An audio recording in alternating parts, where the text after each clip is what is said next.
அதே நேரத்தில் செயலூக்கம் உள்ள உணர்ச்சியோடு இந்த கருத்தரங்கம் நடந்து கொண்டிருப்பது மகிழ்ச்சி அளிக்கிறது. கூட்டரசு லட்சியத்தை நோக்கி எப்படி செல்ல வேண்டும் என்பதற்கான விவாதங்களும், புதுச்சேரி மாநில தகுதியை பெற வேண்டும் என்பதற்கான நியாயங்களும் மிக வலுவாக முன்வைக்கப்பட்டிருக்கிற அரங்கமாக இதில் எனக்கு ஒரு மகிழ்ச்சி, ஒரு உச்ச நீதிமன்றத்தில் அல்லது நாடாளுமன்றத்திலே இதற்கான அதிகாரம் உள்ளவர்களோடு பல முறை விவரங்களோடு எப்படி விவாதிக்க வேண்டும் என்பதற்கான எடுத்துக்காட்டாக புதுவைக்கு மாநில தகுதி வேண்டும் என்பதற்கான வாதங்களை தமிழ் தேசிய பேரியக்கத்தினுடைய துணை பொதுச் செயலாளர் அருணபாரதி அவர்கள் முன்வைத்தார்கள். மிக மகிழ்ச்சியாக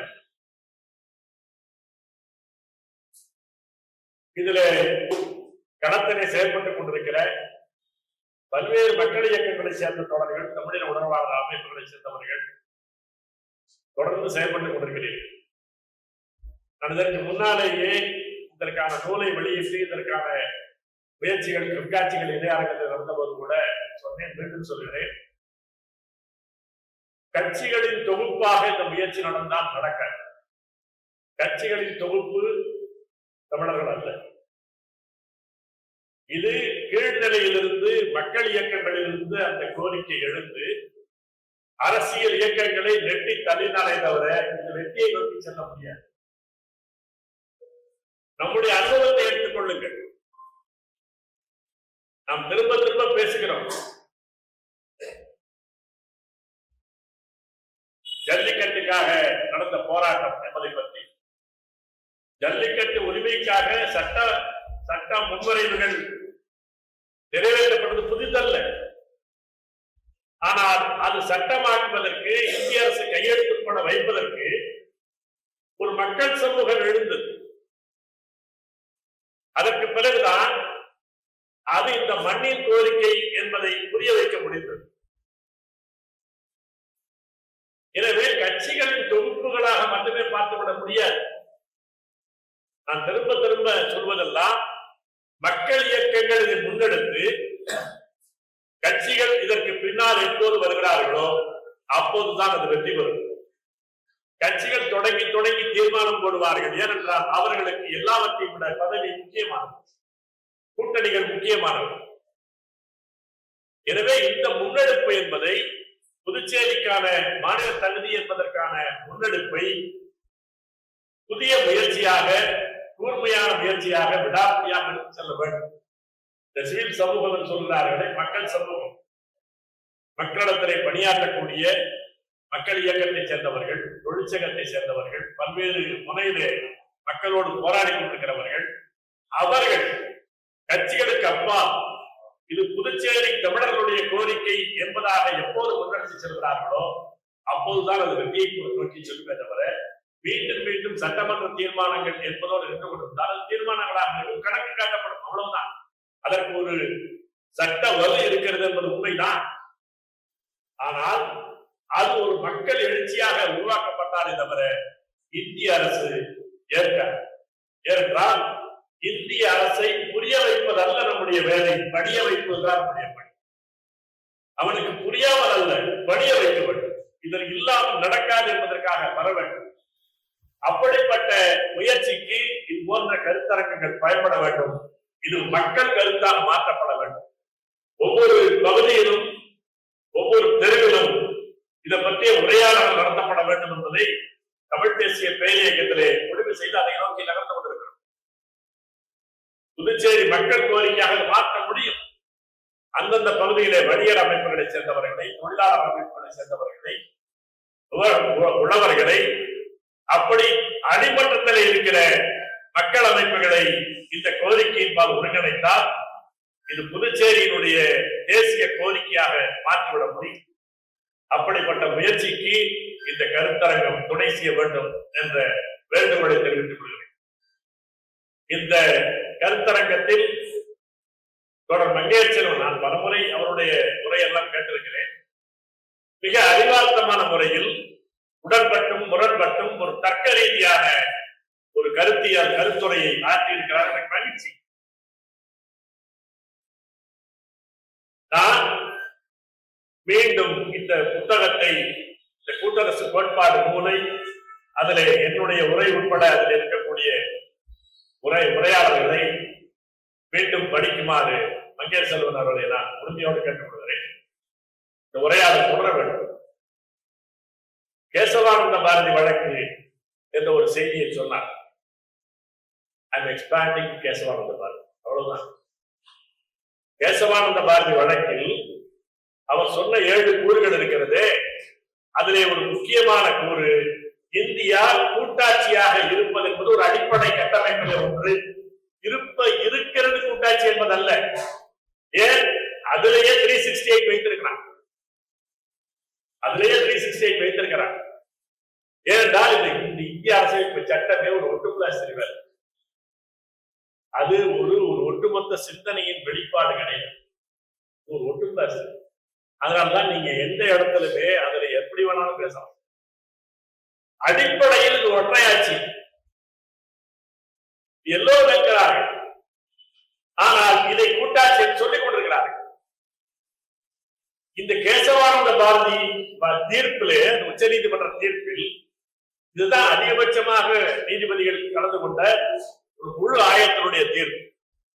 அந்த தீர்ப்பில் கூட்டாட்சி பற்றிய வன்முறை விவாதங்கள் அதில் ஏற்பட்டிருக்கிறது. அதிலே ஒரு முனையை எடுத்து நாம் விரிவாக்கி கொண்டு போகிற போது அந்த அரங்கத்தை எப்படி எடுத்துச் செல்வது என்பதற்கான வாய்ப்பை நாம் புரிந்து கொள்ள முடியும். இறையாண்மை என்பது எப்போதுமே கேட்டுக்கொள்வதல்ல, ஒரு அடிப்படையான செய்தி. ஒரு தேசிய இனத்தின் இறையாண்மை என்பது கேட்டுக்கொள்வதல்ல, அது போராடி எடுத்துக்கொள்வது. அதற்கான வடிவங்கள் பலது இருக்கிறது. தமிழ் தேசிய பேரியக்கம் அதனுடைய தொடக்க நிலையில் தமிழ் தேச பொதுவுடைமை கட்சியாக இருந்தபோது 1990 தமிழ் தேசிய தன்னுரிமை மாநாடு நடத்தினோம். அந்த மாநாட்டினுடைய தீர்மானங்கள், அந்த மாநாட்டிலே அந்த தீர்மானங்களின் அடிப்படையில் தொடர்ச்சியாக இவ்வளவு ஆண்டுகள் நாங்கள் போராடி இருக்கிற அந்த செய்திகள் அதனுடைய அனுபவத்தில் இன்னும் கூர்மைப்படுத்தி, இன்னும் நான் சொல்கிறேன், இன்னும் கூர்மைப்படுத்தி, இன்னும் துல்லியப்படுத்திதான் இந்த 17 கோரிக்கை என்ற வடிவத்தில் ஒரு கோட்பாட்டை, கோரிக்கை என்ற கவுச், இது ஒரு பாலிசி. இதை நாம் இந்த வடிவத்திலே வைக்கிற போது ஒரு பெரிய வாய்ப்பு என்னவென்று சொன்னால், இந்த மாநாட்டில் இதற்கான அறிக்கைகளை முன்னாடியே கொடுத்ததற்கு பிறகு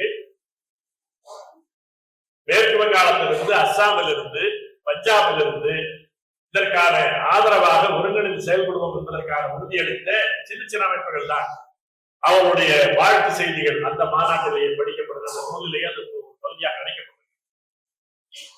அன்றைக்கு தமிழ் தேசிய தன்னுரிமை மாநாடு நடந்த போது ஒரே ஒரு வாழ்த்து செய்தி, ஒரு சும்மா போஸ்ட் கார்டிலே வந்தது. சிம்ரன்ஜித் சிங் மான் பஞ்சாபிலிருந்து போராடி கொண்டு இன்னைக்கும் இருக்கிறார். அவர்களிடமிருந்து தான் வந்தது. இன்னும் சொல்ல போனால் தமிழ்நாட்டிலிருந்து அதற்கான எதிர்ப்புகளை முன்கூட்டிய ஜுப்லக்டோ எழுத தொடங்கினார். வாழப்பாடி ராமூர்த்தியிடமிருந்து, குமரி அனந்தனிடமிருந்து, அந்த திண்டுக்கல் சீனிவாசனிடமிருந்து, சிபிஎம் நல்ல சிவத்திடமிருந்து எல்லா இடமும் எதிர்கருத்துக்களை வாங்கி ஜுப்லக் அதற்கான பிளாட்ஃபார்மாக செயல்பட்டாங்க. அதற்கு முன்னாலே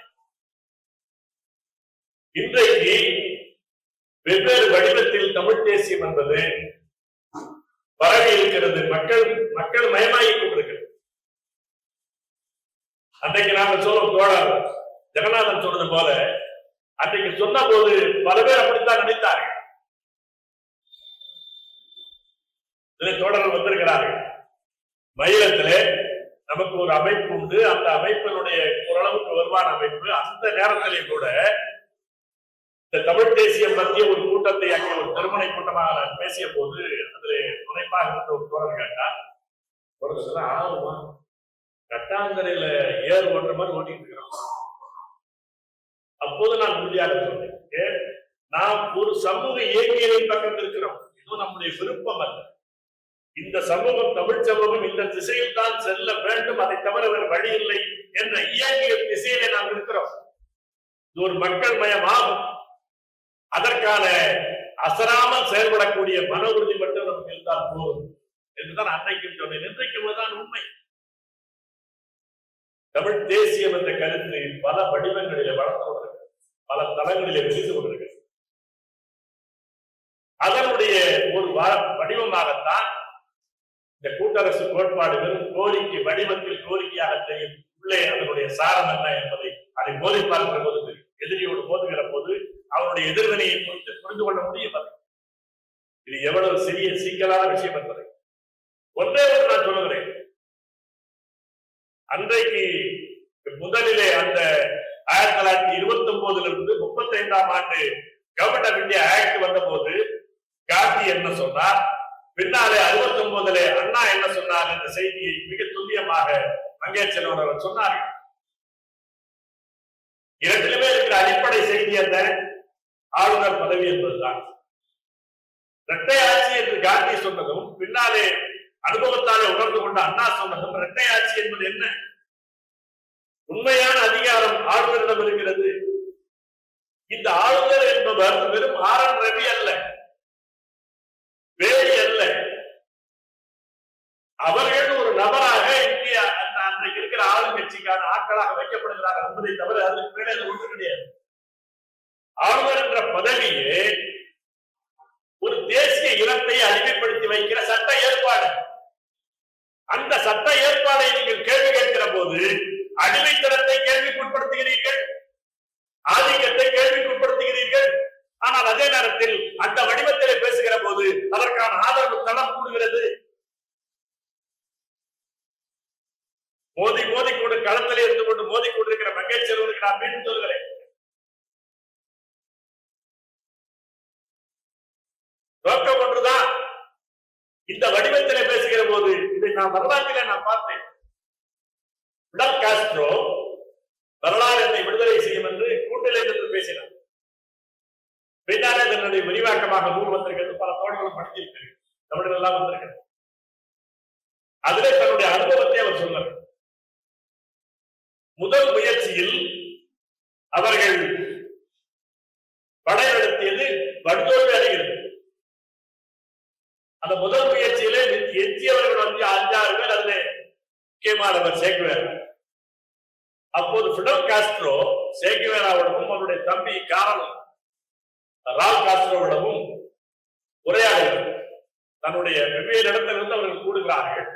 அப்போது அவர் சொல்லுகிறார், எனக்கு நான் இந்த அரசாங்கத்தை எதிர்த்து போராடுகிறேன், என்னை அரசாங்கம் தேடுகிறது, எனக்கு புகலிடம் கொடுத்தால் மரணம் நிச்சயம் என்று தெரிந்தாலும் கூட ஒரு விவசாயி எனக்கு ஆதரவு கொடுத்தார். அவரோடு நான் செய்த உரையாடல் அவர் ரால் காஸ்ட்ரோ கொஞ்சம் பரப்புத்தரமாக பேசக்கூடியவர், பிடல் காஸ்ட்ரோவுடைய தம்பி. அவருக்காக அவர் சொல்லுகிறார். அவர் என்ன சொல்லுகிறார், நான் தங்கியிருந்த விவசாயி நான் முதலிலே கேட்டேன், இந்த சர்வாதிகார ஆட்சியை வீழ்த்த வேண்டுமா வேண்டாமா? ஆமா, ஒழிய வேண்டும். ஒவ்வொரு கம்பெனி அந்த ஒரு பெரிய கம்பெனிகள் கையில் தான் இருக்கும். அந்த கம்பெனிகள் கையில இருக்கக்கூடிய நிலத்தை பிரித்து உழவர்களுக்கு பிரித்து கொடுக்க வேண்டுமா வேண்டாமா? ஆமா, கொடுக்க வேண்டும். இப்போது இருக்கிற இந்த சட்டங்களை மாற்றி மக்கள் விரும்புகிற போல ஒரு ஆட்சி, ஜனநாயக ஆட்சி வேண்டுமா வேண்டாமா? அதுதான் வேண்டும். இப்படி ஒன்றொன்றாக போகிறான். ஒன்றொன்றாக கேட்பதற்கெல்லாம் ஆமா ஆமா ஆமா சொல்றாங்க. அப்படியான கம்யூனிசம் வந்தால் என்ன கூட இருக்கிறான்.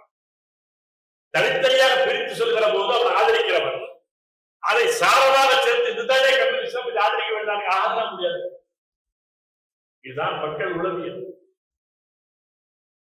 நீங்கள் ஆளுநர் ஆட்சி, ஆளுநர் பதவி என்பது கூடாது என்று பேசி பாருங்கள், இந்தியா அலறுவான்.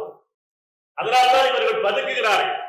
திமுக என்ன செய்தது இவ்வளவு காலம் சொன்னால் அது சுடுகிறது, பதுக்குகிறார்கள். ராஜமன்னார் குழு அறிக்கை என்ன? ஆளுநர் என்ற பதவியே கூடாது என்பதுதான் பரிந்துரை. அந்த பரிந்துரையே தேவனுக்கு அடியில வைத்துக் கொண்டிருந்தார் 3 ஆண்டுகள். 3 ஆண்டுகள் எப்போது முன்வைத்தால் அதிமுக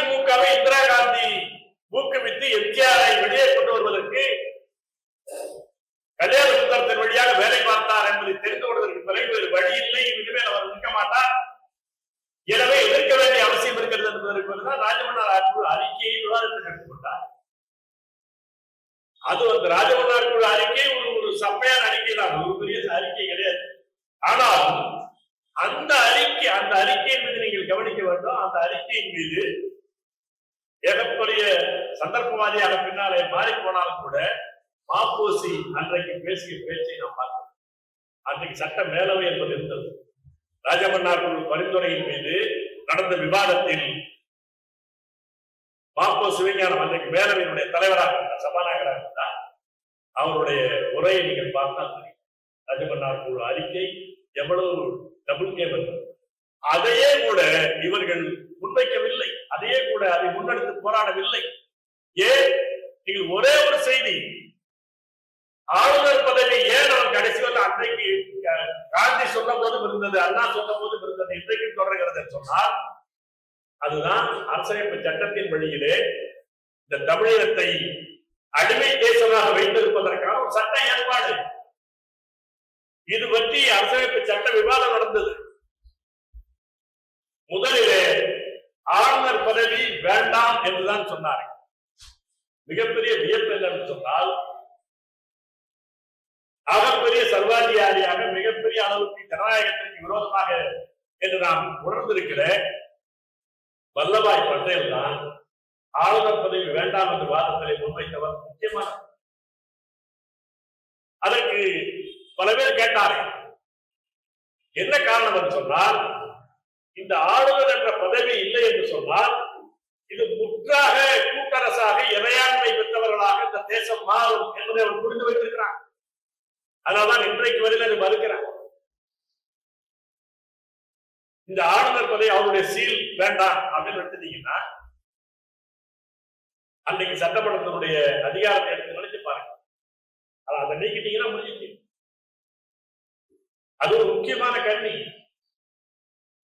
இப்ப திமுக ஒவ்வொரு மாநாடு போடுகிற போதும் ஒரு தீர்மானத்தை தொடர்ந்து போடுவார். தமிழ் உள்ளிட்ட அனைத்து மொழிகளும் மாற்று மொழிகள் ஏன் நாட்கள் வருகிறார். நீங்கள் இதை கோரிக்கையாக சொல்கிற போது மிகப்பெரிய பரந்த அளவிலே மக்களை திரட்டுகிறீர்கள். எதிரியோடு மக்கள் மொழியிலே பேசி மோதுவதற்கான வழிமுறைகளை கையாள வேண்டும். தத்துவத்தை தத்துவமாக சொல்லிக் கொண்டிருக்க முடியாது. அதை புரிந்தவன் அதற்கான சாரத்தை உருவாக்கிக் கொண்டு அதை எந்த வடிவத்தில் எடுத்துச் செல்ல வேண்டும் என்பதை பார்க்க வேண்டும். இன்னொன்றை நான் வரலாற்றை சொல்கிறேன். அமெரிக்கா மட்டும் வரலாறு அல்ல, ரஷ்யாவும் வரலாறு தான். அங்கே என்ன ஒற்றை ஆட்சி, ஜாரின் கீழே ஒற்றை ஆட்சி. ஜாரினுடைய காரணியாக எல்லா மொழி தேசிய இனங்களும் இருந்தன. ஜாரை எதிர்த்து போராடிய போது கூட்டாட்சி என்பதெல்லாம் அவர்களுக்கு தெரியாது. மன்னராட்சி அவ்வளவுதான், ஜனநாயகம் அவ்வளவுதான் தெரியும் அவர்கள். ஆனால் லெனின் அதற்கான அரசமைப்பு சட்டத்தை உருவாக்குகிற போது எல்லா தேசிய குடியரசுகளுக்கும் பிரிந்து போகிற உரிமை உண்டு என்ற அந்த சட்ட வரைவை முன்வைக்கிற போது அது ஒற்றையாட்சி. தனித்தனி நாடுகளின் கூட்டமைப்பு அல்ல, தனித்தனி நாடுகளாக இருந்து ஸ்டாராக கூட்டிணைந்தவர்கள் அல்ல. அவர்கள் ஒரே ஆட்சியின் கீழே, பேரரசின் கீழே காலனிகளாக இருந்தவர்கள். அவர்கள் தேச கூட்டரசுகளை அமைக்க முடிந்தது. அப்படி இந்தியாவிலே ஒற்றையாட்சியின் கீழே தத்தளித்துக் கொண்டிருக்கிற தேசிய இனங்கள் போராட முடியும். போராடுகிற போது தனியாக ஒப்பந்தம் போடுகிறார். அதுதான் நாகாலாந்து. அதனால அடுக்கினார். காஷ்மீரோடு ஒப்பந்தம் செய்து கொள்கிறார். இந்த கூட்டாட்சி என்பது இந்த வைத்திருக்கிற இந்த அரசமைப்பு சட்டம் என்பது அசிமெட்ரிக்கல் ஃபெடரேஷன். ஃபெடரேஷன் சொல்கிறான் இவர் பேருக்கு. அதுவும் கூட தமிழ்நாட்டினுடைய உரிமை வேறு, நாகாலாந்துடைய உரிமை வேறு. தமிழ்நாட்டுடைய உரிமை வேறு, தெலுங்கானாவுடைய உரிமை வேறு. ஒரே ஆட்சி அமைப்பு தான், ஒரே முதலமைச்சர் தான், ஒரே விதமான சட்டம் தான். ஆனால் சட்டத்திலே அவனை இணைக்கிற போது அவனுக்கு சில கூடுதல் உரிமைகளை கொடுத்தான் இணைக்கி வைத்திருக்கிறான். ஒரே சிமெட்ரிக்கல் கிடையாது, ஒரே ஒற்றை தன்மையில் கிடையாது இந்த கூட்டம். இப்ப இருக்கிற யூனியன் என்பது கூட அந்தந்த தேசிய இளைஞர்கள் போராடுகிற போது அவன் எங்க ஓய்விட போகிறான், தனியாக போய்விட போகிறான், அவனை தக்க வைத்துக் கொள்ளக்கூடிய நிலைமையில் அவனோடு சமரசம் செய்து கொள்கிறான். அதுதான் இந்தியா. அங்கே வைத்திருக்கிறானே இன்டர்நெட் பர்மிட், அங்கே போக வேண்டும் சொன்னால், நாகாலாந்துக்குள்ளே போக வேண்டும் சொன்னால் 15 நாளைக்கு மேல நீ தங்க முடியாது. விசா வாங்கி கொண்டு இந்த விசிட்டர் விசா போல, டூரிஸ்ட் விசா போல தான் நீங்க போக முடியும். இங்கிருந்து கான்ட்ராக்ட் லேபராக போகிறான், மரம் வெட்டுவதற்கு நம்முடைய தொழிலாளிகள் போகிறார்கள். அங்கே போகிற தொழிலாளிகளுக்கு அவன் போய் அந்த எங்க போய் இறங்கினாலும் அவனுக்கு ஒரு ஃபார்ம் வச்சுட்டு ஒரு ஆள் உட்கார்ந்துருப்பான். இல்ல நான் பர்மிட், அதனுடைய போட்டோ காப்பி எல்லாம் நம்முடைய புத்தகத்தில் போட்டிருக்கோம். இன்றைக்கு நீங்க போனாலும் அதுதான். நம்முடைய மதிமுகவில் இருக்கிற மல்லை சத்யா இப்போது போய்விட்டு கூட அது ஏதோ ஒரு இதுல பேசினார். இந்த வாழ்வீழ்ச்சி அந்த அதுக்கான அந்த விளையாட்டுல அவருக்கு ஒரு முக்கியமான அந்த அணியோடு சேர்ந்து அங்க போகிற போது இவருக்கு மணிப்பூரிலே இன்டர்நெட் பர்மிட் விசா மாதிரி கொடுக்குறான். 15ஆவது நாளைக்கு பிறகு அந்த டோர்னமெண்ட் நீடிக்குது. திரும்ப போய் அவர் ரினியூவல் பண்ணி தான் உள்ள போறாரு. இந்தியாவுக்குள்ளே வைத்திருக்கிறாரே எப்படி? இந்தியாவுக்குள்ளே வைத்திருக்கிறார் எப்படி? வலுவாக போராடுகிறவனோடு இந்தியா பணிந்துதான் ஒப்பந்தம் செய்து கொள்கிறது. நாம் சும்மா பேசிக் கொண்டிருக்கிறோம். மேலே ஏறி ஆர்.என். ரவியை அனுப்புகிறான். நாம் இந்த தமிழ் தேசியம் என்ற அந்த கருத்தியலை நின்று கொண்டு இந்த கோரிக்கை வடிவத்திலே இதை வைத்து போராடுகிற போது இது தமிழ் தேசியம் என்ற அந்த சாரத்திற்குள்ளே வராதவன் கூட வந்திருப்பான். அதான் நான் சொல்லுகிறேன். பிடல் காஸ்ட்ரோ அவர் தனித்தனியாக சொல்லுகிற போது ஆதரித்த அதே விவசாயி அதுதானே கம்யூனிசம் என்று கேட்டால் முடியாது என்கிறார். இது அதை பத்தி அப்படி ஒன்று இருக்கிறது. எனவே இது ஒரு இந்த செய்தி என்பதிலே நீங்க ஒன்றொன்று எடுத்து பாருங்க.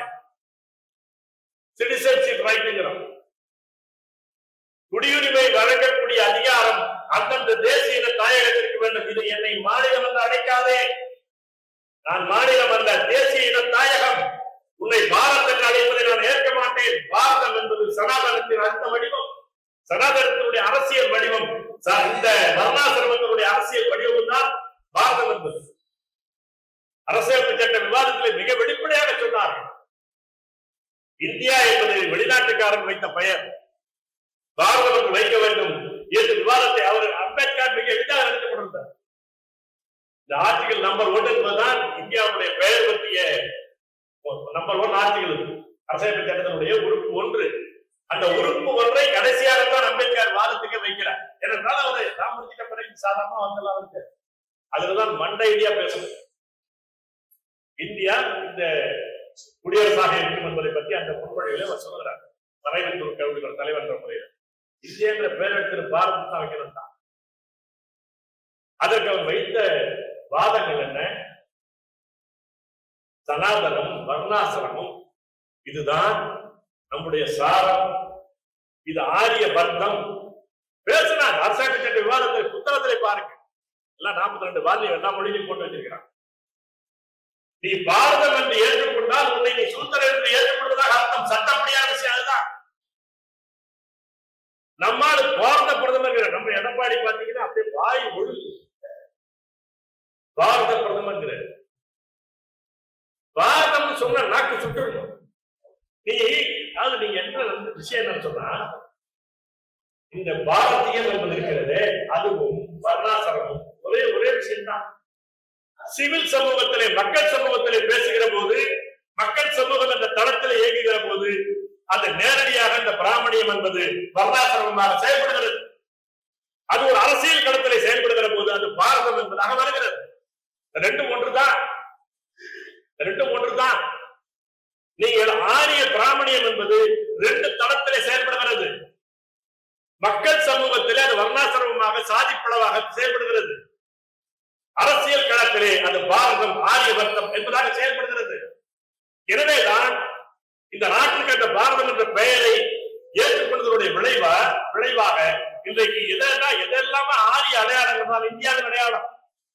ஆரிய பட்டான்னுவான், அக்னின்னுவான், பத்மபூஷன்னுவான், பாரத் சச்சார் நிகாம் லிமிடெட், பிஎஸ்என்எல் நம்ம இங்கிலீஷ் சொல்லிட்டு நடப்பாங்க. பிஎன்எஸ் அதுதானே. எல்லாமே சமஸ்கிருத மயம். சமஸ்கிருத மயத்தை ஏற்க வைப்பதனுடைய தளம் என்ன? இதுதான் நம்முடைய பூர்வீகம், இதுதான் நம்முடைய வரலாறு. நம்முடைய பசங்கிட்ட கேட்டுப்பாரு, இந்தியாவின் சுதந்திர போராட்ட தலைவர்கள் பேரை சொல்லுன்னா அவன் காந்தி என்னுவான், நேரு என்னுவான், பட்டேல் என்னுவான், வ.உ.சின்னு சொல்லவே மாட்டான். ஏன்? அவனுடைய புத்தகத்தின் வாயிலாக, பாடத்திட்டத்தின் வாயிலாக என்ன கட்டமைக்கப்படுகிறது? இந்தியா என்றாலே வட இந்தியா தான். இந்தியா என்றாலே இந்த சமஸ்கிருத மயமாக்கப்பட்டதுதான். நீங்கள் நீங்க இந்துன்னு நீங்க பல மதங்கள் ஒற்றுமைன்னு ஒரு படம் போடுவாங்க, எல்லா இடத்துலயுமே போடுவாங்க. அதுல இந்து அப்படின்னு போடும்போது இப்ப சீக்கியர் போட்டா ஒரு குண்டா சொல்ல ஒரு ஆள் போடுவோம், முஸ்லீம்ல ஒரு குல்லாவோட ஒரு ஆள் போடுவோம், இவரு கிறிஸ்துவர்னாக்க ஒரு இதோட சிலுவையோட போடுவோம். இந்துன்னு போடுவோம் ஒரு ஆள். நீங்க போய் பாருங்க, பிராமணனுடைய அடையாளம் இந்து அடையாளம். நீங்க ஒலிம்பிக்ல இந்த விளையாட்டு வீரர்கள்லாம் அதனுடைய அந்த போட்டி தொடங்குவதற்கு முன்னால ஒரு மார்ச் பாஸ்ட் போவான், இந்திய கொடியை பிடிக்கும். அவனுடைய உடை அவனுடைய உடை பச்சை லட்சம் கட்டிட்டு இருப்பான். அந்த பெண்கள் எல்லாம் நம்முடைய மார்வாடி பெண்கள் பாத்தீங்கன்னா திருமணங்களை பார்த்தா இப்படி சேலையை இப்படி போட்டிருப்பாங்க, குறுக்க போட்டிருப்பாங்க. வழக்கமா நம்ம போறது ஆப்போசிட்ல போட்டிருப்பாங்க. அதுதான் அங்கே வீராங்கனைகள் கட்டி கொடுப்பது சேலை. இந்த தலையில அந்த மார்வாடி மாப்பிள்ள மாதிரி ஒரு டர்பனை எல்லாரும் அப்படிதான் போகும். இந்தியாவின் அடையாளமாக இந்த ஆரியத்துவ அடையாளங்கள் தான் இந்தியாவின் அடையாளமாக சொல்லப்படுகிறது. எனவே இதை நிலைநிறுத்துவதற்கு அவன் என்ன செய்கிறான்? ஆட்சி மொழியாக இந்தியை வைத்திருக்கிறான். நீங்க யோக்கியரா இருந்தா என்ன சொல்லணும்? இந்தியாவின் ஆட்சி மொழி ஹிந்தின்னு எழுதிட்டு போயிருந்தல, அப்படி இல்லை. Hindi in Devanagari script shall be the official language. Hindi என்பது தேவநாகரி எழுத்துனா சமஸ்கிருத எழுத்து. சமஸ்கிருத வரி வடிவத்தில் இந்தி என்பதுதான் இந்தியாவின் ஆட்சி மொழி. ஏன் அப்படி சொல்லுகிறான்? அடுத்த ஆர்டிகல்லே சொல்றான், 342, 343, 344 என்ன சொல்றான்? இந்தியில் ஆட்சி சொற்கள் கிடைக்கவில்லை என்று சொன்னால், vocabulary இல்லை என்று சொன்னால் சமஸ்கிருதத்திலிருந்து எடுத்துக்கொள்ள வேண்டும். உலகத்தில் எந்த அரசமைப்பு சட்டத்தில் இந்த மொழி விஷயங்களை பற்றி எழுதியிருக்கிறான்? இது ஒரு ஹாட்ச் பாட்ச் அரேஞ்ச்மெண்ட் அரசமைப்பு சட்டம். அதனால என்ன செய்கிறான் என்றால், அவருக்கு தெரியும் இந்தியில் ஆட்சி சொல் அகராதி ரொம்ப குறைவு. அவளுக்கு ஆட்சி சொல்லலாம் அவளுக்கு கிடையாது. நீங்க டி.ஏ. ராமலிங்கம் செட்டியார் நமக்கு நிறைய பேருக்கு தெரியாது. அரசமைப்பு சட்ட அவையில் கான்ஸ்டிடியூஷன் அசம்பிளியில கோயம்புத்தூர்ல இருந்து போனவர், ஒரு காங்கிரஸ் கட்சியினுடைய சேர்ந்தவர். ஒரு சின்ன மில் வச்சுக்கிட்டு இருந்தார், காட்டன் மில் வச்சுக்கிட்டு. டி.ஏ. ராமலிங்கம் செட்டியார் அவர் பின்னால அண்ணா போஸ்டான எம்பியாவும் இருந்தார். அவர் ஒரு நாட்டுல இறந்துட்டார், முதல் தேர்தல் நடந்த பிறகு 52. அந்த டி.ஏ. ராமலிங்கம் செட்டியார் அரசியல் சட்ட அவையிலே அவர் உறுப்பினராக இருக்கிறார். இந்த ஆட்சி மொழி பற்றிய விவாதம் நடக்கிற போது டி.ஏ. ராமலிங்கம் செட்டியார் பேசுகிறார். நான் இந்த அரசமைப்பு அவை கூட்டத்திற்காக வருகிற போது சென்னையிலிருந்து டெல்லிக்கு வந்தேன். டெல்லியில நான் வந்து இறங்கிய போது ஏதோ ஒரு அந்நிய நாட்டில் இருப்பது போல உணர்கிறேன். என்னையும் அவர்கள் அப்படித்தான் கருதுகிறார்கள். இன்னைக்கு வந்து அதான் சொல்லிட்டு இருக்கிறான். இப்ப டெல்லியில் போயிட்டா மദ്രാസിன்வா, தமிழ்நாடுன்னு சொல்லவே மாட்டான், எந்த மரியாதை கிடையாது, மദ്രാസിன்வா. அப்படி அவர் சொல்கிறார், டி.ஏ. ராமலிங்கம் செட்டியார் சொல்லுகிறார் என்றால், இந்த நான் டெல்லியில வந்து இறங்குகிற போது என்னை அயலானாகத்தான் பார்க்கிறார்கள், நானும் அப்படித்தான் உணர்கிறேன். அதுல என்ன ப்ரொபோசல் வைக்கிறாங்க, இதான் ஹிந்தி தேவநாகரி ஸ்கிரிப்ட்னு சொல்றாங்க. அதோடு சேர்ந்து எண்கள் எல்லாமே, நம்பர்ஸ் எல்லாமே இந்த சமஸ்கிருத எழுத்துல தான் இருக்கணும், சமஸ்கிருத எண்கள் தான் இருக்கணும் முன்மொழியா வைக்கிறாங்க. எல்லாம் சேர்த்து வைத்து பார்த்து நடக்கிறது. அவர் அப்போது சொல்லுகிறார், மகாத்மா காந்தியெல்லாம் காந்தி சுடப்பட்ட சூழல் 1948 சுடப்பட்ட நிலையில் எல்லாரும் உணர்ச்சி வசப்பட்டிருக்கிறார்கள். அதன் பேரால் தான் பல விஷயங்களை பார்த்து அந்த சூழலை பயன்படுத்தி கொண்டார். அவர் சொல்லுகிறார், காந்தி சொன்னார் என்பதற்காக இந்தியாவை நான் ஏற்றுக்கொண்டிருக்கிறேன், காந்தி சொன்னார் என்பதற்காக இந்தியை நான் ஆட்சி மொழி என்று ஏற்கிறேன். ஆனால் நீங்கள் எடுத்து பாருங்கள், என்னுடைய மொழி தமிழ் என்பது, எங்கள் மொழியில் வாரியம் என்ற சொல் உண்டு. அதற்கு நிகரான சொல் இந்தியில எங்கேயாவது இருக்கிறதா? ஏன் எங்களுக்கு அப்படி ஒரு சொல் இருக்கிறது என்று இது போல பல சொல்ல முடியும்.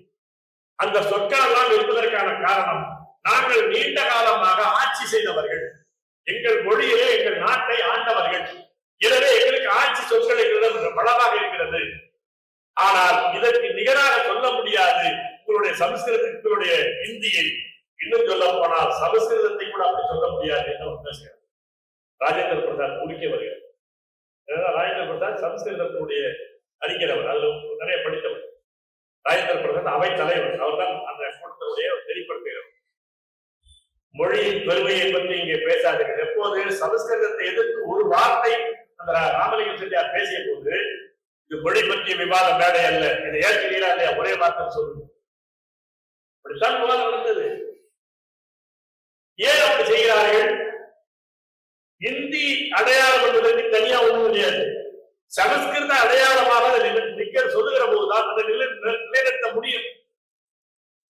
காந்தி மிக வெளிப்படையாக சொன்னாங்க, இந்தி பிரச்சார சபா இங்கே தொடங்குகிற போது எங்களுடைய லட்சியம் என்பது இந்தியை ஆட்சி மொழியாக கொண்டு வருவது அல்ல, சமஸ்கிருதத்தை ஆட்சி மொழியாக கொண்டு வருவதுதான். இன்றைக்கு சமஸ்கிருதத்தை அப்படி நடத்த முடியாது என்பதனால சமஸ்கிருத மயமான இந்தியை ஆட்சி மொழியாக கொள்வோம். இதுதான் காந்தியே சொன்னார். காந்தி ரெண்டு இடத்துல இருந்தார். எல்லா மாகாணங்களும் மாகாண காங்கிரஸ் கமிட்டியும் மொழி அடிப்படையில் தான் அமைக்கப்பட வேண்டும். அந்தந்த மாகாண கமிட்டிகளில் அந்தந்த மொழிகளிலே பத்திரிகைகள் நடத்தப்பட வேண்டும். அந்தந்த மொழிகளில் தான் அங்க இருக்கிற கமிட்டி கூட்டம், அது கூட இங்கிலீஷ் தான் பேசிட்டு இருப்பான். அதெல்லாம் அந்தந்த மொழியில் பேசப்பட வேண்டும் என்று சொன்னவர் தான் காந்தி.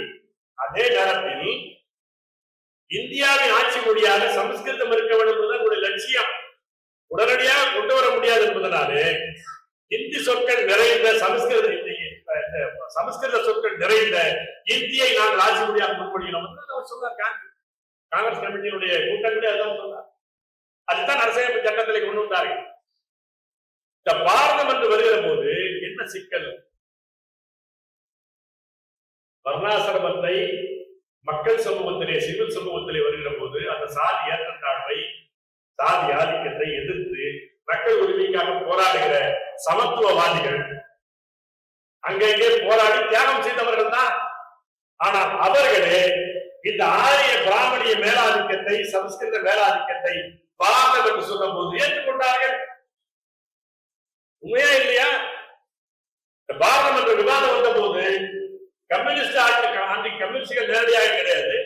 இந்த ஃபார்வர்ட் பிளாக்கினுடைய HP காமத், ஃபார்வர்ட் பிளாக்னா நம்ம ஊர்ல தேவர் கட்சி அப்படி புரிஞ்சு கொள்ளக்கூடாது, அது வந்து இடதுசாரி கட்சி, நேதாஜி உருவாக்கின கட்சி. அந்த ஃபார்வர்ட் பிளாக் சார்பிலே HP காமத் பேசுகிறார். பேசுகிற போது ராஜேந்திர பிரசாத் கேட்கிறார், அம்பேத்கரும் கேட்கிறார், நீங்கள் பாரத் என்பதை நீங்கள் சொன்னது இல்லையா? அதே வாதத்தை தான் வேறு ஒரு பிரச்சனையில வந்த ராமர் கோயில் தொடர்பான விவாதத்தில் வருகிற போது அத்வானி கம்யூனிஸ்ட் உறுப்பினர்களை பார்த்து கேட்டார். சீதாராம் யெச்சூரி ராஜ்யசபா மெம்பர் சீதாராம் யெச்சூரி எழுந்து பேசுகிற போது அவர் கேட்டார், அத்வானி கேட்டார், நீங்கள் பாரத மாதாவை கும்பிட்டது இல்லையா? பாரத மாதாவுக்கு ஜெய் என்று உங்களுடைய தலைவர்கள் சொன்னது இல்லையா? உண்மைதானே? இங்கே தமிழ்நாட்டிலே வந்தால் நீங்க வந்து இந்திய கம்யூனிஸ்ட் கட்சி மார்க்சிஸ்ட் எழுதுறீங்க. டெல்லிக்கு போயிட்டீங்கன்னா பாரதிய கம்யூனிஸ்ட் கட்சி, அதானே பாரதிய கம்யூனிஸ்ட் பார்ட்டி மார்க்ஸ்வாதி, அதான் எங்க போர்டு. அதான் கேட்கிறான். எதற்காக சொல்லுகிறேன்? இதே கம்யூனிஸ்டுகள் இன்றைக்கு வரையிலும், நேற்றைக்கும் சரி இன்றைக்கும் சரி, மக்கள் சமூகத்தில் இருக்கிற ஏற்றத்தாழ்வுகளை எதிர்த்து போராடி கொண்டிருக்கிறார்கள், தியாகம் செய்கிறார்கள். உண்மை. மக்கள் சமூகத்திலே அது இருக்கிற போது போராடுகிறார்கள். அதையே ஒரு அரசியல் அரங்கத்தில் அரசியல் சட்டத்திலே பாரதம் வைக்கிற போது ஏற்கிறார்கள். இதுதான் சிக்கல். ஆரிய பிராமணியம் என்பது மக்கள் சமூகத்திலும் செயல்படுகிறது, அரசியல் தளத்திலும் செயல்படுகிறது. மக்கள் சமூகத்திலே செயல்படுகிற போது போராடுகிறவர்கள், தியாகம் செய்கிறவர்கள், அந்த தியாகத்துக்கு ஏற்றார் போல அந்த உள்ளூரில் சில உரிமைகளை பெற்றுத் தருகிறவர்கள், மேலே போகிற அரசியல் சமூகத்துக்கு வந்த போது பாரதம் என்பதை ஏற்கிறான். ரெண்டு தளத்திலே போராட வேண்டிய அவசியம் இருக்கிறது. எனவே இதை வடிவங்களிலே மாற்றி அதே செய்தியை சொல்லி போராட்டத்திற்கான களங்களை விரிவாக்க வேண்டிய அவசியம் இருக்கிறது. நீ வர்ணாசிரமத்தை ஆதரிக்கிறாயா என்றால் கம்யூனிஸ்ட் ஏற்று விடுவாங்க. சாதி உரிமைகளுக்காக ஒடுக்கின்ற சாதிகளுடைய உரிமைகளுக்காக போராடுகிற ஏற்பார்களா? ஏற்க மாட்டார்கள். வர்ணாசிரமம் என்று நேரடியாக சொன்னால் ஏற்க மாட்டாங்க. அதையே பாரதம் என்று சொல்கிற போது ஏற்கிறானே. பாரதம் என்பதற்கும் வர்ணாசிரமத்தை நேரடியாக கொண்டு இல்லை. இந்திய பண்பாடு பாரம்பரியம் என்ற பெயரால் தான் நிலைநாட்டுகிறார். அதை பேசி பாருங்கள் தெரியும். ஆர்டிகல் 25 பேசி பாரு. ஆர்டிகல் 25 நீ கை வைக்க முடியாது. என்ன காரணம்? அங்கேதான் வர்ணாசிரமத்தை நிலைநிறுத்த முடியும். மரபு பழக்க வழக்கங்கள் முன்னால் ஏற்படக்கூடிய பழக்க வழக்கங்கள் என்று வைத்திருக்கிறாங்க கான்ஸ்டிடியூஷன். அதனுடைய பெயர் நீங்கள் தனித்தனியாக போராடுகிற போது இருக்கிற அந்த ஆதரவு என்பதை அதனுடைய சாரமான இடத்தில் கொண்டு வருவதற்கான வாய்ப்பு என்ற அவனுடைய விஷயத்தை அவனுடைய இடத்துல இருந்து பேச வேண்டும். அந்த வகையில் தான் இந்த 17 கோரிக்கைகளை முன்வைத்திருக்கிறோம் சொன்னால் இதை நுணுகி பேசுகிற போது அதனுடைய ஆழம் அதற்கான போராட்டங்கள் வெறும் விவாதங்கள் அல்ல. இது பெரிய அறிவார்த்தமான விவாதம் நடத்துவதனால ஒரு பயணம். அது மக்கள் கருத்தாக மாற மக்கள் போராட்டங்களுக்கான ஆயுதங்களாக அந்த கருத்தாயுதங்கள் வளர்க்கப்பட வேண்டும். எனவே அந்த வகையில் தான் இதை பேசுகிறோம். நமக்கு தெரியும் சமஸ்கிருதத்தை எதிர்க்கிற ஒரே தேசிய இனம் நாம் தான். தேசிய இந்த இந்திய அரசின் சார்பில் எப்போதல்ல நீண்ட காலமாக சமஸ்கிருதத்துக்கு அதிக பணம் ஒதுக்கி கொண்டிருக்கிறோம். தமிழுக்கு ஒதுக்கவில்லை, எந்த மொழியும் ஒதுக்கிறது. சமஸ்கிருத வளர்ச்சிக்காக 10,000 கோடி ஒதுக்கி கொண்டிருக்கிறோம் இந்திய அரசு. இப்போது மட்டுமல்ல, ஏற்கனவே அந்த இந்திரா காந்தி காலத்தில் நடந்துதான். ஏன் அதை பற்றி எதிர்ப்பு வரவில்லை? சமஸ்கிருதம் என்பது இந்தியாவின் அடையாளம் நம்ம கருதி கொண்டிருக்கிறார். இந்திக்காரன் மட்டுமல்ல, பிராமணர்கள் மட்டுமல்ல, வங்காளியும் அதுதான் கருதுகிறான், தெலுங்கர்களும் அதுதான் கருதுகிறார்கள், மலையாளிகளும் அதுதான் கருதுகிறார்கள். ஏன்? அவனுக்கு அப்படியான வரலாறு. தமிழ் தேசிய இனத்திற்கு அப்படியான வரலாறு வேறு யாருக்கும் கிடையாது. இந்திய துணைக்கண்டத்தின் வரலாறு தமிழர்களை ஆரியர்கள் தோற்கடித்த வரலாறு தான். அதனால்தான் ஏதாவது ஒரு சந்தர்ப்பத்திலே நம்முடைய தமிழ் மன்னர்கள் ஆரியர்களை தோற்கடிக்கிற போது அதற்கு தனியாக பட்டம் கொடுக்கிறார். ஆரிய படைகள் நெடுஞ்செழி என்று சொல்ல வேண்டிய அவசியம் ஏற்படுகிறது. ஒட்டுமொத்த துணைக்கண்டத்திலே வாழ்ந்தவர்கள் தமிழர்கள் தானே. இன்னைக்கு ஒடுக்கி இந்த பகுதியில் இருக்கிறோம்.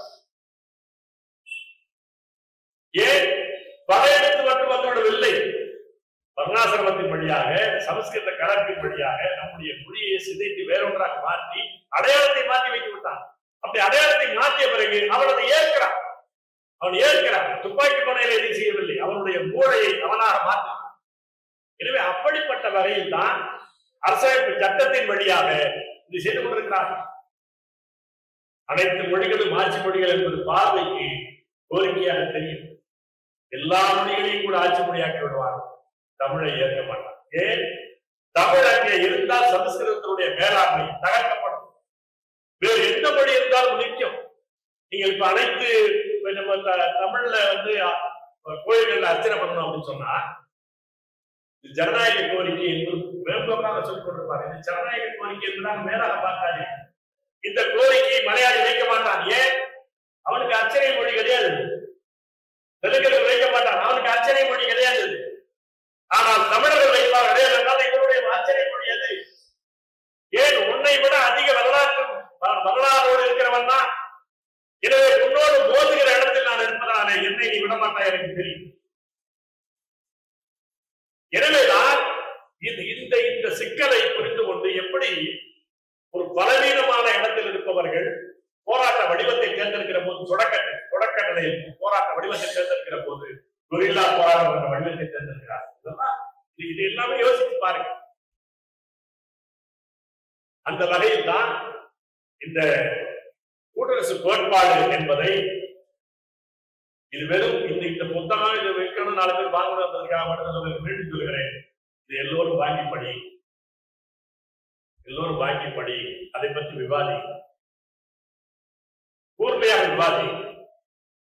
இறையாண்மை என்பதற்கு இதற்குமான உறவு என்ன என்பதை பாருங்க. நான் ஒரே ஒரு அந்த செய்தி மட்டும் சொல்லி முடிக்கிறேன்.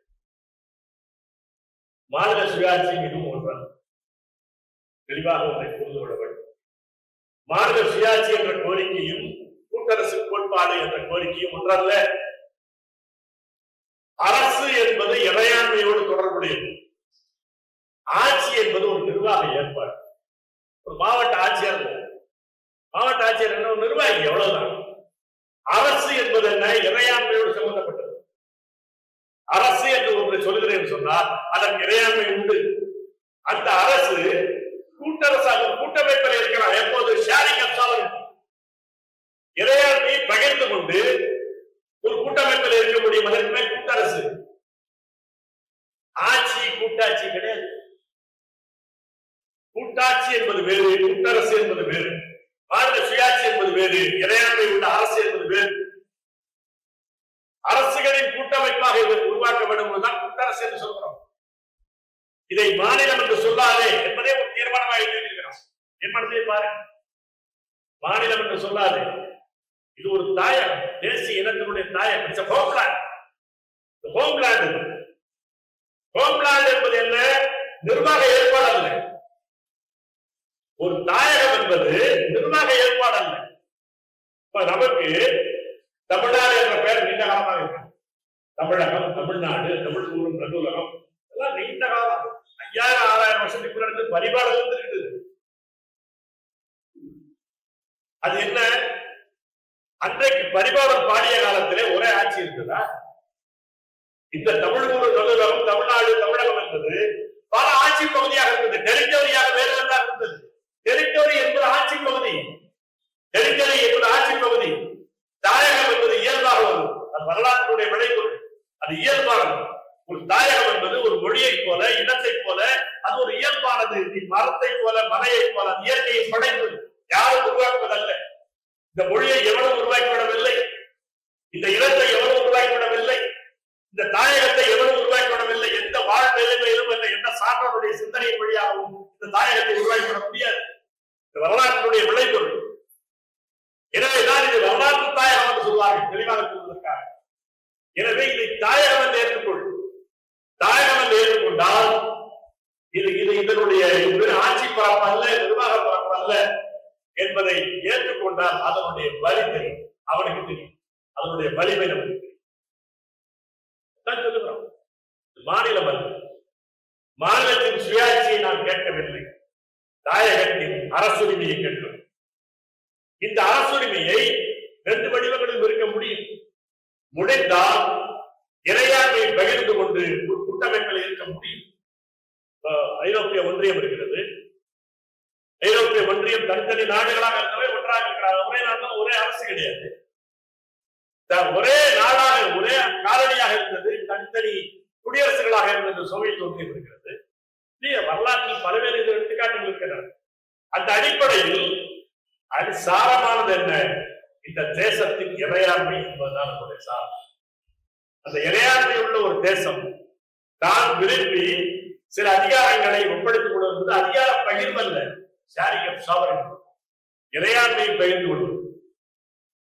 அதனுடைய தொடக்கம் என்ன, எல்லா அதிகாரங்களும் அந்த இனத்தின் கிடைத்தங்கியது. சாவரிட்டி என்பதனுடைய அடிப்படை அல்ல. சாவரிட்டி, இறையாண்மை என்பதனுடைய அடிப்படை என்ன, அந்த தேசிய இன மக்களிடம் அதனுடைய இறுதி அதிகாரம் தங்கி இருக்கிறது. அந்த தேசிய இன மக்கள் விரும்புகிறார்கள், விரும்பினால் சில அதிகாரங்களை மற்றவர்களோடு பகிர்ந்து கொள்வார்கள். அதுதான் கூட்டரசு கோட்பாடு. இறையாண்மை பகிர்வு என்பதுதான் அதனுடைய சாரம். நிர்வாக அதிகார பகிர்வு அல்ல நாம் பேசுறோம். நிர்வாக அதிகார பகிர்வு என்பது நிர்வாக அழகாக மாநிலத்தை பார்ப்பது, நிர்வாக அதிகார பகிர்வாக கூட்டாட்சியை பார்ப்பது, அது அல்ல. இறையாண்மை உள்ள ஒரு தேசம், அந்த தேசம் என்பதுதான் ஸ்டேட். நமக்கு இருக்கிற சிக்கல் என்னன்னா, அமெரிக்காவில் USA, United States of America, அதை அப்படியே தமிழ்ல மொழிபெயர்க்கிற போது என்ன சொல்றான், அமெரிக்க ஐக்கிய நாடுகள் மொழிபெயர்க்கிறது. யூனியன் ஆஃப் ஸ்டேட்ஸ் இந்தியா வருது, உடனே அப்படி மொழிபெயர்க்கிறான். மாநிலங்களில் ஒன்றே இங்க ஸ்டேட் வரும்போது அரசு வர மாட்டேங்குது, நாடு வர மாட்டேங்குது. இந்த மொழிபெயர்ப்பிலே சூதாட்டம் பண்றாங்க. ஏன்? அப்படித்தான் அதிகாரம் கொடுத்து வைத்திருக்கிறார். அவ்வளவுதான் வைத்திருக்கிறார். முனிசிபாலிட்டி கீழே வைத்திருக்கிறார். எனவே ஸ்டேட் என்று பெயரை வைத்துக் கொண்டு இறையாண்மையற்ற ஒரு முனிசிபாலிட்டியாக வைத்திருக்கிற டபுள் கேம் இருக்கிறது. அதுதான் நிதி அரசாங்கம் சட்டம். வேறு ஒரு ஸ்டேட். ஆனா உனக்கு இறையாண்மை முனிசிபாலிட்டியோட கீழான அதிகாரம் தான். அதான் சொல்றேன், இது ஒரு அரசு. இந்த இறையாண்மையை பகிர்ந்து கொண்டு நான் சில அதிகாரங்களை கொடுக்கலாம், வேறு ஒருவன் அப்படி வந்தாங்கன்னு சொன்னா அவன் வேறு சில அதிகாரங்களை கொடுக்கலாம். சிமெட்ரிக்கல் பெடரேஷன் தான் எல்லா பெடரேஷன் இருக்க முடியும். ஒரே சிமெட்ரிக்கலா ஒரே விதமான ஒத்த தன்மையில் இருக்க முடியாது. அது ஒப்பந்தத்தின் வழியாகத்தான் வர முடியும். எவனுக்கு கமிஷன் போட்டு வராது, ஒப்பந்தத்தின் வழியாகத்தான் வர முடியும். அந்த ஒப்பந்தத்தை உருவாக்க வேண்டும் சொன்னால் அதிகாரத்தை குவித்துக் கொண்டிருக்கிறவனை எதிர்த்த மக்கள் போராட்டங்கள் வருகிற போதுதான் அந்த பிரச்சனைக்கு வரும். நாடாளுமன்றத்தில் பேசி எடுத்து கூறி அதெல்லாம் வந்து ஒரு மக்கள் போராட்டமாக தேசிய எழுச்சியாக எப்போது மாறுகிறதோ அப்போதுதான் அதற்கான வழிபிறகு. எனவே தேசிய இனங்களுடைய இறையாண்மை பகிர்வு என்ற வடிவத்தில் கூட்டரசு கோட்பாடு முன்வைக்கப்படுகிறது. அதை நோக்கி இது அவர் சொன்னது போல ஒரு இயக்கத்தின் கோரிக்கை அல்ல, ஒரு இனத்தின் கோரிக்கை. இனத்தின் கோரிக்கை என்பது புரிந்து கொண்டுதான் அன்றைக்கே அந்த மாநாட்டிலேயே உறுதியளித்தார் சீமானவர்கள். நாங்கள் இந்த கோரிக்கையை வழிமொழித்து உங்கள் பின்னால் இருக்கிறோம், அதற்காக போராடுவோம் சொன்னார். எல்லோரும் போராடுவோம், இனத்தின் இலக்கை வெல்வோம். நன்றி, வணக்கம். இவ்வாறான பல செய்திகளை, பல சிக்கல்களுக்கு விடை கிடைக்கக்கூடிய செய்திகளை தமிழர் கண்ணோட்டம் வலையொலியில் வெளிப்படுத்தி வருகிறோம். இது தற்சார்பாக செயல்படுவதற்கு நிதி தேவைப்படுகிறது. இந்த நிதியை நம்முடைய மக்களாகிய நீங்கள்தான், இளையோரும் பெரியோரும் நண்பர்களும் தோழர்களும் சான்றோரும் நீங்கள் உங்களால் இயன்ற அளவு என்ன இயலுமோ அந்த நிதியை வழங்குமாறு அன்போடும் உரிமையோடும் கேட்டுக்கொள்கிறேன். உங்களுக்கு நன்றி உணர்வோடும் பொறுப்புணர்வோடும் தமிழர் கண்ணோட்டம் செயல்படும் என்பதை உறுதி தெரிவித்துக் கொள்கிறேன். நன்றி, வணக்கம்.